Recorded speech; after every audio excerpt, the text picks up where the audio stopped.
Differentiation ఇది క్యాల్కులస్లో ఒక part. Especially మనం ఫిజిక్స్లో డిఫరెన్షియేషన్ ఎందుకు తీసుకుంటాం, ఫిజిక్స్లో ఏ ప్రాబ్లం చేసేటప్పుడు డిఫరెన్షియేషన్ యూజ్ చేస్తామనేది అర్థం అవ్వాలి అంటే ఫస్ట్ డిఫరెన్షియేషన్ ఎలా ఉంది అస్ ఒక బ్రీఫ్ ఐడియా మనం చూద్దాం. Like it is element, very basic. ఒకవేళ మనం ఫిజిక్స్లో కొన్నిసార్లు విని ఉంటాం, ఒక ఫిజికల్ క్వాంటిటీని డిఫైన్ చేసేటప్పుడు రేట్ ఆఫ్ చేంజ్ అనే ఒక వర్డ్ యూజ్ చేసి ఉంటాం. వాట్ ఈజ్ ద వెలాసిటీ అంటే ఏం చెప్పుంటాం, rate of change of displacement అని. Rate of change of displacement అక్కడ ఏం మాట్లాడుతున్నాం, రేట్ ఆఫ్ చేంజ్ అని. లేదా యాక్సలరేషన్ అని అంటారు, rate of change of velocity అనే ఒక వర్డ్ యూజ్ చేస్తాం. అంటే అక్కడ ఏం యూజ్ చేస్తాం, కామన్గా మళ్ళీ రేట్ ఆఫ్ చేంజ్ అని మాట్లాడుతాం. అలాంటిదే ఇక్కడ ఒక కాన్సెప్ట్. ఇక్కడ ఏంటి, గ్రాఫ్ చూస్తే ఎక్స్ అనేది ఒక ఫిజికల్ క్వాంటిటీ, వై అనేది ఒక ఫిజికల్ క్వాంటిటీ. ఎక్స్ అనేది ఇండిపెండెంట్ ఫిజికల్ క్వాంటిటీ అనుకుంటున్నాం, this is dependent physical quantity. ఇది దీని మీద డిపెండ్ అయింది. అంటే ఎక్స్ వాల్యూ చేంజ్ అయ్యే కొద్దీ వై వాల్యూ కూడా చేంజ్ అవుతుంది అని. ఎలా చేంజ్ అవుతుంది అంటే you can see this curve. ఈ కర్వ్ ఎలా ఉందో అలా చేంజ్ అవుతుంది. అయితే అది ఎలా చేంజ్ అవుతుంది అనే విషయాన్ని మనం ఏమైనా చెప్పాలి ఒక ఈక్వేషన్ ఫామ్లో అని అనుకున్నప్పుడు then that is going to be said y equals to F of X అనే ఒక ఫంక్షన్ టర్మ్లో వస్తుంది. అది ఈ ఈక్వేషన్ ప్రకారంగా ఇది చేంజ్ అవుతూ పోతుంది అని. ఆ ఎఫ్ ఆఫ్ ఎక్స్ ఏంటనేది ఇప్పుడు తెలియదు మనకు, కానీ అది యూజ్ చేసినందుకు మనకి ఏమొచ్చిందంటే ఈ గ్రాఫ్ అనేది, ఈ గ్రాఫ్లో ఆ రిలేషన్ వైకి ఎక్స్కి ఉండే వేరియేషన్ అనేది అలా ఉంది అని తెలిసింది. ఇప్పుడు మనం ఏం చేస్తున్నామంటే ఒక 2 పాయింట్స్ తీసుకుంటాం. ఫర్ ఎగ్జాంపుల్ నేను ఇక్కడ ఒక పాయింట్ P అనే ఒక పాయింట్ తీసుకుంటాను. నెక్స్ట్ ఇక్కడ ఇంకొక పాయింట్ తీసుకుంటున్నాను Q1. నేను ఏం చేస్తున్నానంటే ఇక్కడ నుంచి నేను ఒక లైన్ తీసుకొని ఇది ఎక్కడ జాయిన్ అవుతుందో అక్కడ, ఇది P, ఇది వచ్చేసి Q, ఇది వచ్చేసి P, అది వచ్చి. సో మనకి జనరల్గా ఏంటి, ఆ PQ అడ్రస్లు మనం చేయాలి అంటే డెఫినెట్గా అక్కడ ఏముండి ఉండాలి, ఇక్కడ ఒక పాయింట్ వస్తుంది కదా ఎక్స్ వాల్యూ, ఇక్కడ ఉన్న ఎక్స్, ఇక్కడ వై వాల్యూ. అలాగే ఇక్కడ కూడా ఒక వాల్యూ వస్తుంది, వై మీద కూడా క్యూ దగ్గర ఒక వాల్యూ వస్తుంది. ఈ డిఫరెన్సెస్ ఏంటి అని మనం అబ్జర్వ్ చేస్తే డిఫరెన్సెస్ ఇక్కడ ఉన్న ఈ డిఫరెన్స్ మొత్తాన్ని మనం ఏం తీసుకుంటాము, we're going to say that in terms of delta why, change in Y physical quantity అని. ఇక్కడ ఉంది కదా, ఇక్కడ నుంచి ఇక్కడికి ఉన్న ఈ చేంజ్ని ఏం తీసుకుంటున్నామంటే డెల్టా ఎక్స్ అంటున్నాం, అంటే change in X physical quantity. So how it is changing when we're coming from P to Q, P నుంచి క్యూకి వెళ్తున్నప్పుడు చేంజ్ అవుతుంది. అయితే ఇప్పుడు ఈ డిఫరెన్స్ అనేది డెల్టా వై అనేది డెల్టా ఎక్స్ అనేది ఉంది.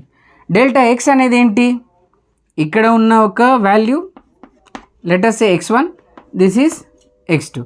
ఇది P దగ్గర ఉంది కాబట్టి XP, ఇది Q దగ్గర ఉంది కాబట్టి XQ. అదే y వాల్యూ వస్తే కూడా అట్లనే వస్తుంది, y of P and y of Q అని వస్తుంది. ఆ డెల్టా వై వచ్చేసి ఏంటి, YQ మైనస్ YP వచ్చేస్తుంది. ఇక్కడ XQ మైనస్ XP వచ్చేస్తుంది. కానీ దాన్ని మనం డిఫరెన్షియేషన్లో మాట్లాడుతున్నాం కాబట్టి దాని డిఫరెన్షియేషన్లో what we are going to call, it is a rate measurer. మనకు తెలుసు కొన్ని ఎలిమెంట్స్ లేదా ఒక టూల్స్ ఉంటాయి, స్క్రూ డ్రైవర్ ఉంటుంది లేదా టెస్టర్, ఇలా డిఫరెంట్ డివైజెస్. ఒక్కొక్క దాన్ని ఎందుకు యూజ్ చేస్తామంటే దానికి ఒక పర్పస్ ఉంటుంది. అలాగే ఈ డిఫరెన్షియేషన్ యొక్క పర్పస్ ఏంటి అంటే ఇట్ ఈజ్ ఎ రేట్ మెజరర్. ఒక రేట్ చేంజ్ అవుతుంది, ఒక క్వాంటిటీ ఇంకొక క్వాంటిటీతో కలిసి చేంజ్ అవుతుంది అని చెప్పేటప్పుడు మనం యూజ్ చేసేది ఇది. అయితే డిఫరెన్షియేషన్ చేస్తున్నప్పుడు మనం ఈ రేట్ మెజరర్ అంటున్నప్పుడు, ఇందాకే చెప్పాం, వెలాసిటీ అంటే ఏం చెప్తున్నాము, rate of change of displacement. దాన్ని ఎలా రాస్తున్నాము, v equals to ds by DT.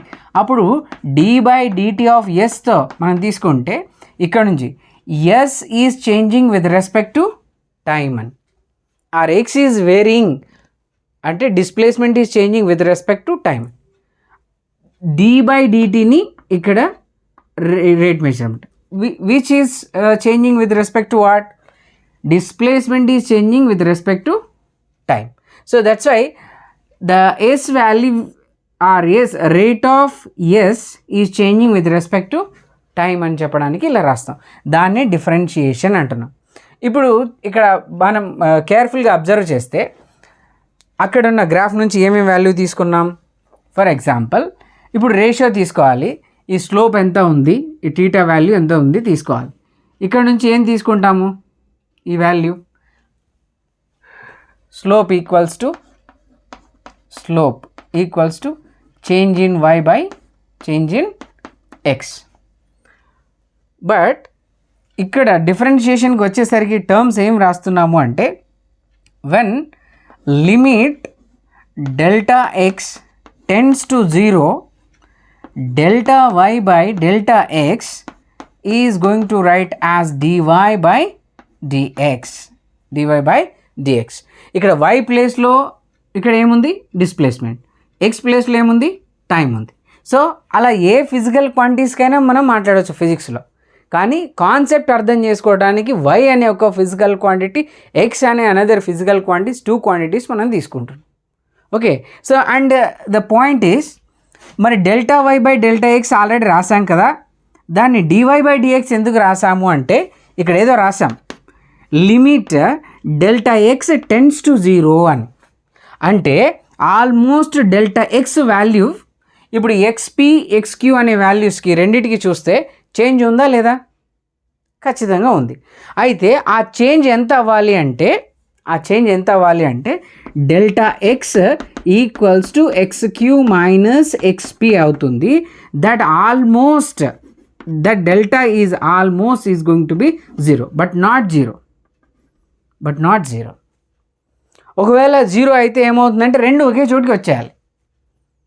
అంటే ఎక్స్పి ఈక్వల్స్ టు ఎక్స్క్యూ అనుకో, అప్పుడు ఏమవుతుంది delta X is equals to 0 అవుతుంది. అంటే రెండు ఒకే పాయింట్ దగ్గరే ఉన్నట్టు అవుతుంది. కానీ అలా లేవు, చాలా క్లోజ్గా ఉంది. అంటే అప్పుడు ఎలా వస్తుంది ఆ లైన్, ఎలా వస్తుంది యూ కెన్ గెస్ ఇట్. ఇలా చేసి నేను ఇలా తీసుకున్నాను అంటే ఈ పాయింట్ దగ్గర నుంచి నెక్స్ట్ వెరీ క్లోజ్ నియర్ బైలో టచ్ చేసేలా ఇంకొక లైన్ నేను డ్రా చేశాను. ఆల్మోస్ట్ అలా వచ్చేస్తే ఏమవుతుంది అంటే that is going to become a tangent.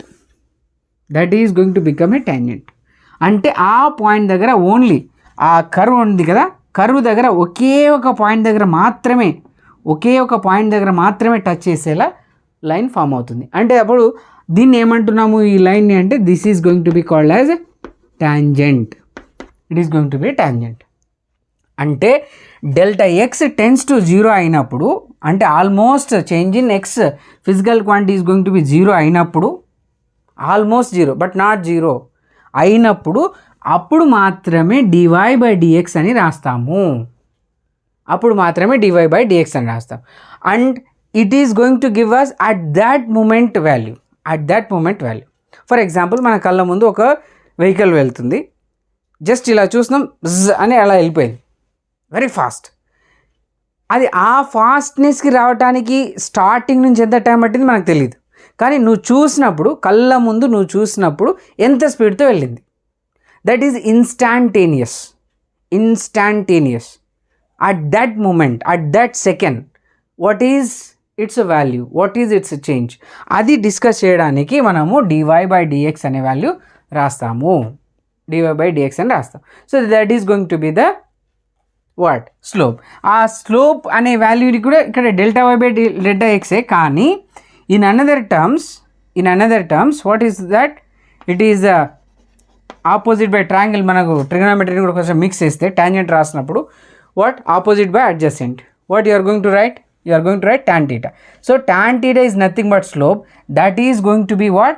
dy by dx. And rate of change of y with respect to x. అని చెప్పడానికి dy by dx అనే టర్మ్ యూజ్ చేస్తాము. ఒకవేళ దాన్ని ఇంకొక టర్మ్స్లో మనం లిమిట్ టెన్స్లోనే dy by delta y by delta x రాసినప్పుడు ఎక్స్ వాల్యూ గురించి మాట్లాడాం. What about delta y? Delta x almost tends to 0 అన్నాం. మరి డెల్టా వై ఏమై ఉంటుంది అంటే ఇప్పుడు y initially y equals f of x అన్నాం. అది డెల్టా వై అయితే అంటే ఇంకొంచెం యాడ్ అయి ఉంటుంది కదా, కొంచెం చేంజ్ అయింది అని. సో దాన్ని ఏం రాస్తున్నాము అంటే y equals to F of x అయినప్పుడు, y equals f of x అయినప్పుడు y plus delta y, y plus delta y ఆ చేంజ్ ఉంది కదా, చేంజ్ కూడా యాడ్ చేస్తే అప్పుడు ఏమవుతుంది, f of x plus delta x అవుతుంది, ఎక్స్ అవుతుంది. So then what you are going to write here limit delta t tends to 0, okay. Then delta why change in y, what you are going to write total value, what is that? So f of X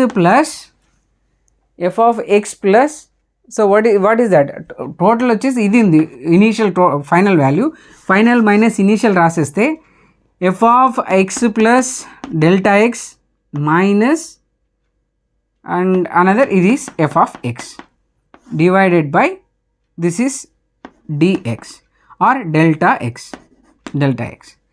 ఇది ఎక్స్కి అంటే P దగ్గర ఉన్నప్పుడు queue దగ్గర ఉన్నప్పటికి value change ఈ టర్మ్స్లో రాస్తాయి. కానీ ఇదంతా మనకు ఏమో రాసాము ఏదో అర్థమవుతుందంటే అన్లెస్ ఒక వాల్యూ తీసుకొని ఒక వాల్యూ ఇక్కడ ఒక 5 ఉంది, ఇక్కడ ఒక 8 అయింది అంటే అప్పుడు 8 మైనస్ 5 తీస్తే 3 వస్తుంది డిఫరెన్స్ అనేది అర్థమవుతుంది. కానీ ఈ టర్మ్స్లలో రాస్తే ఏం అర్థం కాదు. కానీ అది అర్థం చేసుకోవడానికి చాలా ట్రై చేయాలి. ఇది వచ్చేసి ఒక చేంజ్లోంచి ఒరిజినల్ ఉన్న వాల్యూ తీసేస్తే ఏమవుతుంది అని అర్థం చేసుకోవడానికి మాత్రం ఇది రాస్తున్నాం డెల్టా ఇది. So this is going to be the very introduction, that is the differentiation. మరి ఒక్కసారి చేస్తే ఓకే, మరి డబుల్ టైం చేయాల్సి వస్తే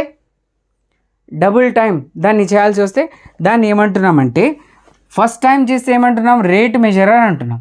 rate of measurer or rate of change. ఇంకొకసారి అదే దాన్ని చేయాల్సి వస్తే ఫర్ ఎగ్జాంపుల్ యాక్సలరేషన్ ఈక్వల్స్